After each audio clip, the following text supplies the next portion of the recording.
Good evening, peeps. My name is Dudley, as you've just heard, and I am the owner of the kitchen in Woodstock.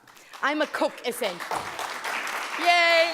I see I have some friends here. We opened our shop in Woodstock in 2009 without much fanfare.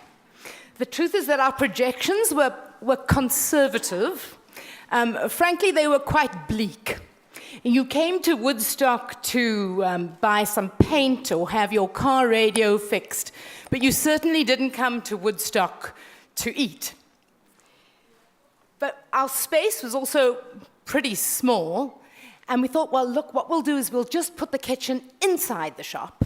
People would have to see things going in and out of the pots. They'll just have to sort of bear with us. Look, hardly anyone will come, probably. So we'll just ask people to take their plates to the sink, like a good guest. And we might not even need waitresses. Waitresses are just a terrifying business. If you have waitresses, then you're a real restaurant. And what we'd do is we would just make the things that we would do for our catering company. We'd put a few salads in the fridge. We thought maybe 15 people might come. Maybe about 8 people would sit down. But we would just wing it the whole way. Our first customers were a couple from one of the galleries in the area. She was a little sad, and he was quite attentive and kind. And I realized that this was not the time to be showing off with our new range of salads. Our brand new, we were just itching to give things to people. I realized I needed to make a pot of tea and administer a lemon square. And this was my epiphany, was that I love to serve people. I could touch people with food. Food was my vehicle. This is the way I could do it. And I found I could console with just the right selection of salads. I could disarm with a glossy honey mustard sausage straight from the oven. I could inspire. I could reach straight into the pleasure zone. And when I was making a love sandwich, there was a moment of sort of quiet devotion, a sort of quiet regard. Pretty soon, there was a growing community of people who were wanting to come and eat with us every day. There were queues of people. There were ladies from the suburbs. There were tourists. There were hipsters. Everyone jostling for a place in the queue and for a place to sit.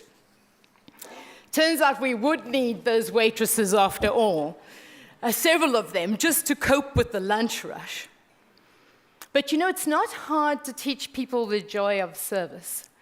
Once you get that food has this power to transform, well, they become earnest devotees. They realize that you can transform your whole life by serving people. In our tiny kitchen, each of my 4 cooks takes on something of the beautiful thing we do every day. Once I've introduced an idea or a concept, they take it on as their own. So we talk about Patty's sumac greens and Lucinda's winter cabbage with tahini and Margie's Kentucky fried quail. People go mad for it. And none of our cooks have trained at cooking school, but each understands their ability to touch people. And it's tremendously empowering to make something beautiful.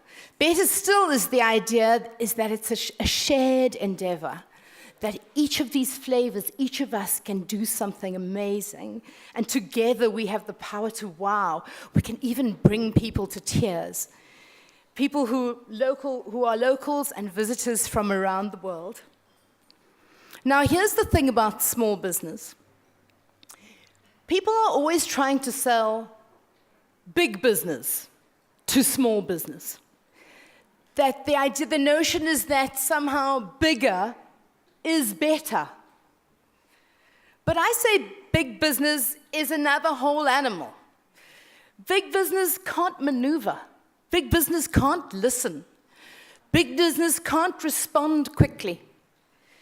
We know this because they have call centers just to try and be like small business. They're trying to emulate small business. They spend a lot of energy and time just trying to fix that. I'm the advocate for the small, potent, powerful, and profitable business. I used to beat myself up a little bit because I heard the message that once you you shouldn't be all that the business is about. The idea was that you mustn't be all about the business. You must somehow emancipate yourself from your business. The idea was that business, you didn't want to be tied. You didn't want to be trapped in your business. It couldn't be all about you. But my thing is that the distinction of small business is that it is all about you. It is all about you, you. It's about your ability to be creative, your ability to be clever in really hard times, your ability to think bigger, your ability to inspire people, your ability to empower people. You know this to be true because you seek out the owner of the business at your local cafe, at your hairdressers, at the shoemakers. You are seeking out that person. The person needs to be there. That is the power of the business. When I administered that lemon square to my customer, my first customer, I understood that I love making food to touch people because I love to serve. And this is my guiding value. This is my deep conviction. This is the space in which I create and I redeem. All my decisions around my business, all my commitments come from this conviction. How I make food, how I recruit my staff, how I build my business, how I shape my business.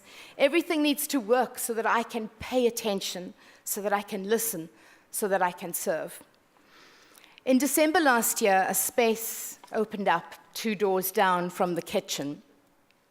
I didn't think about it much, to be honest. I said, let's do it. We could use the space. We'll just fix it up. Great idea. We'll call it the dining room. And the great novelty, we'd have tables that people can sit at. And then instead of having like masses of choice and wonderful girls and busy, we'll have boys. We'll give people no choice. We'd say, this is what we're having today. Come to the dining room. If I come to your dining room, you don't offer me 5 things. You offer me 1 thing. This is what we'll do. We made a very beautiful space. Retro lights, dark green walls, pink color that makes everybody look beautiful. We have quirky birds on the tables and pineapples because they're the symbol of hospitality. We focus on making 1 delicious, amazing thing a day, and that's it. And you know, the thing is, I knew it would be a good idea. I knew it was quite a clever idea, actually. You could come, you could have the intimacy of eating in your own dining room, but you didn't have to wash up. And the food was much better. I knew it was a great idea. But it was my conviction and my belief that we could make something delicious and simple that could touch people that made me believe that it would work. So last night we had the lovely Justin Vanillo doing a launch of his book at the dining room. And from the kitchen I heard lots of happy laughter. The restaurant was twinkly. The birds were doing their thing. People were breathless at the boerenkast balls. It was all the talk of the town. And I realized, you know, this is why we do this. We want to touch people. We want to serve people. And afterwards, I checked on my little crew who have grown up around the dining room. And I said to them, hey guys, how did it go? How did the evening end? And they said, Kay, we made something beautiful. And that was enough for me. And I want to make a call to you, my entrepreneurial kin. I want to say, live from your conviction. Find out what that conviction is, why you love doing what you're doing. Live from your conviction. Honor your guiding value, and play to your distinction. Thank you.